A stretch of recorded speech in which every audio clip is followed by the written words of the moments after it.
lebe je ga luk choga kel nei ti ngwan tawona no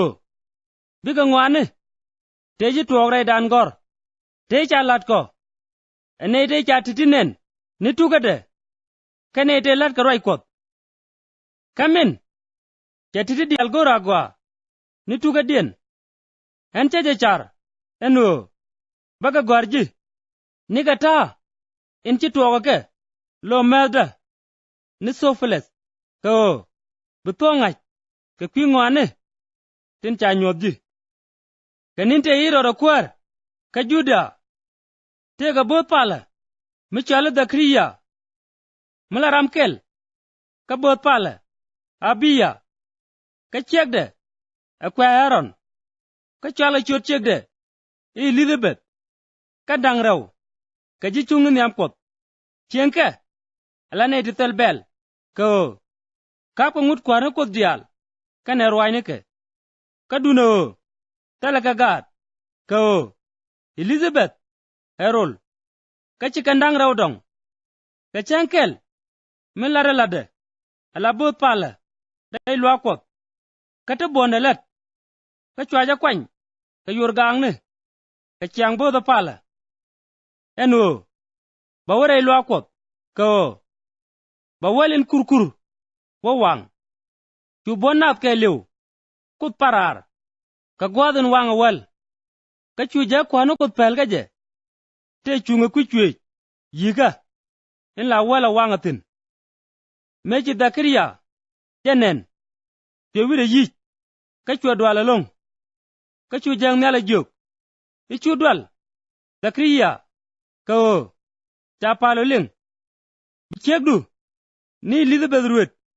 ka badap ka gan madol ka bichore chol i John buloy du tet ka binete ngwan loy kien tet ka kwi dabade ko den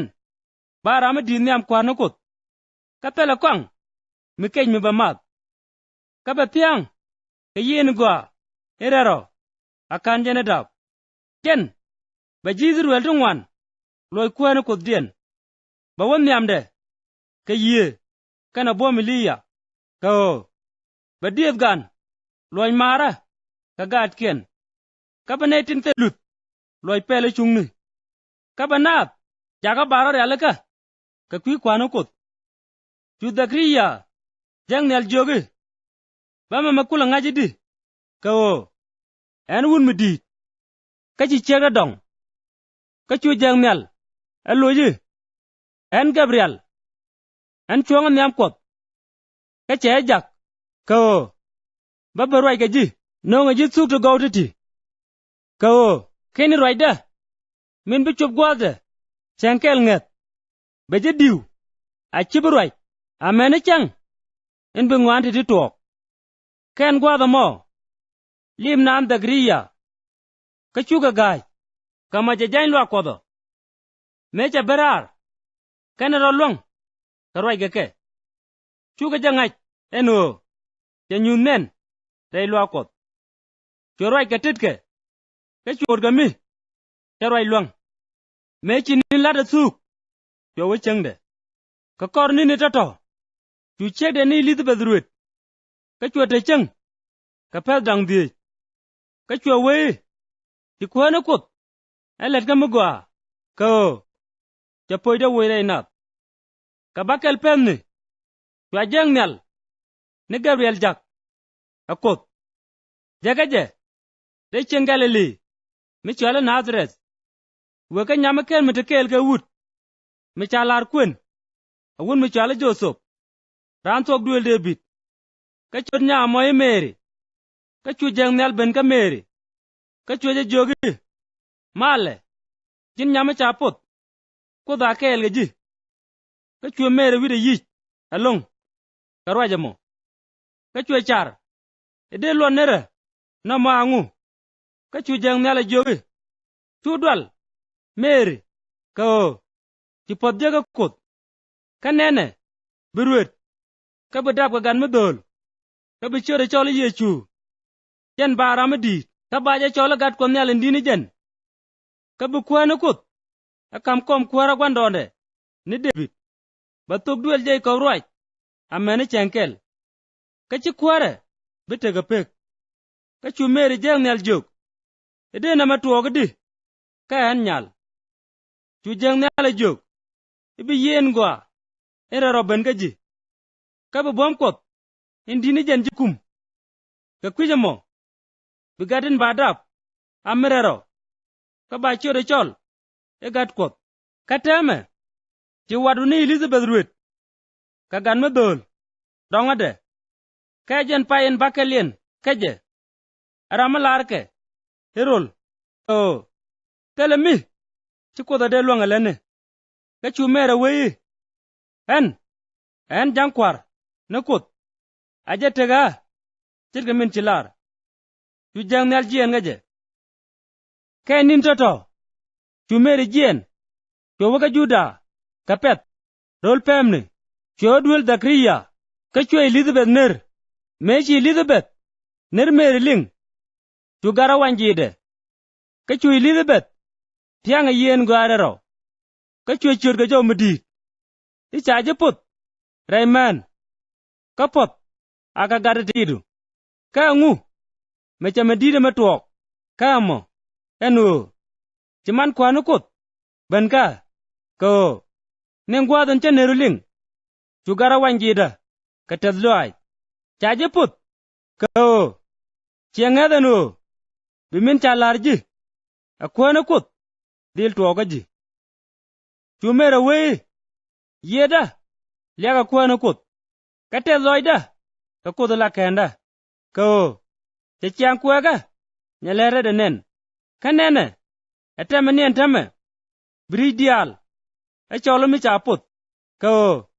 chikudun bumne jen elet kati bombom ka chal chode emirel goydero kati koy loide kane di lot gaje rijo ka rijo chabom nyut katide chene tin liagaro de cheri ker yaudor chene di bombom wi won kam no kwara dien ka chwane di malmal kam nyal ka chwane di nak bodge rianga ngwak to go ka chwane di riang jaga wo bang chwe jang na Israel lok ka tiemde ka koy loide chit ka me chalar kwando no kon na Abraham kana kwaike amene chankel ka chu mere tekel ke Elizabeth ka pel dang diok ka chwe lo chende teme chu goda be Elizabeth chup ka chwe da bagan medol ka chu ji tiega de kana wat ga jeling enu ti kwena kut anyot koy loy medi ka chu loy kentet ka jekel ka badeng nini chu ka ben go bagat ben chwel ka kene baje cholo Zakriya ka chot gwan ka chu man we chiejen baje cholo John ka chu ga joge tele ji wadu mi cholke ka jen chodeme chu ka gwan wet tige je ka chorin gore e ba chol nije chu ga tige dwor mi dera gortin ka chu ja gor i chode e jen John ka chu kan dial gaj kanien gwa mo chu jawra nyok ka lep chu lep de luny ka chu rwaj alia ka kut ka chu ji tiega dien dial dwal ka charwai ni titi dial dak redol pemni ka juda chune dial te chaga lengaj wukei begama kulanga ko tu kwana kut ka jakel chu gwana Zakriya donga yen gwa erero ka chorwai gogalat wei hoda ka kwana kut ne kut Israel ko chanega benlwak ka chwa ka ben kan ka chwa ka moj ken mabum dai gwal David ela kwande jejelat ka sugo nike tidal garono wal ko ba kon ken ka jitaran kene tinene dial tin nyere kon ko balet ka koy loaj tit ka me chalar wando no kon ka ba mat roide mere rotit me yayero niam gwadondan ne Abraham eno jakon ken tene jitaran bana jelerika atel dwal kare chienga merero